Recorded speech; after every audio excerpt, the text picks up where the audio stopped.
Many people are confused by the book of Revelation, by all kinds of things, but we ought to look and be more concerned with the things that we do understand, the things that are more clear. Like, for example, Jesus saying that only he who overcomes will be given a white stone with a new name written on it that only you know. Nobody else knows of it.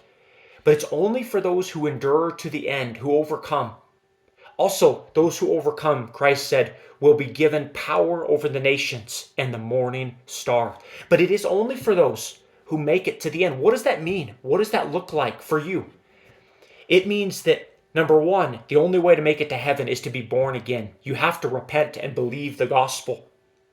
But you also have to keep the faith. It means maintaining through prayer, through obedience, through love for God and others, maintaining this relationship with Christ until the end, either until you die or until Christ comes back again.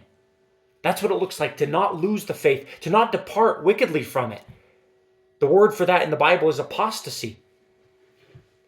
You can commit apostasy either doctrinally or morally. So you have to be so careful. Jesus' promises here in the book of Revelation are conditional upon what you do, upon your actions and your attitude and your mind and your heart.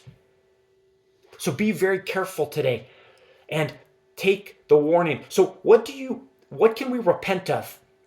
Well, it also says in the book of Revelation, Jesus tells the church in Pergamos, you need to repent of bad doctrine that you have. See, they had gotten a hold of the doctrine of Balaam and of the Nicolaitans, which in large measure, Balaam got the people of Israel to sin with sexual immorality and different things like that.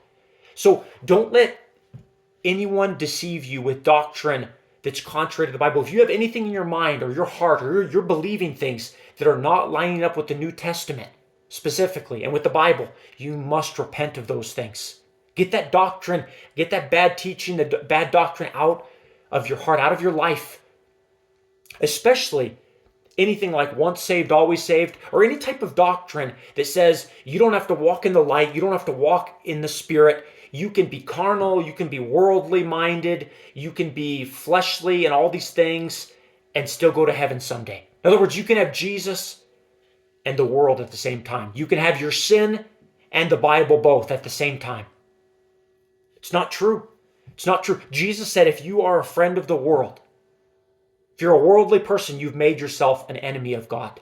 So my friend, make today the day you say, Jesus, I fully surrender to you. I fully give my heart to you and help me by your Spirit to endure to the end.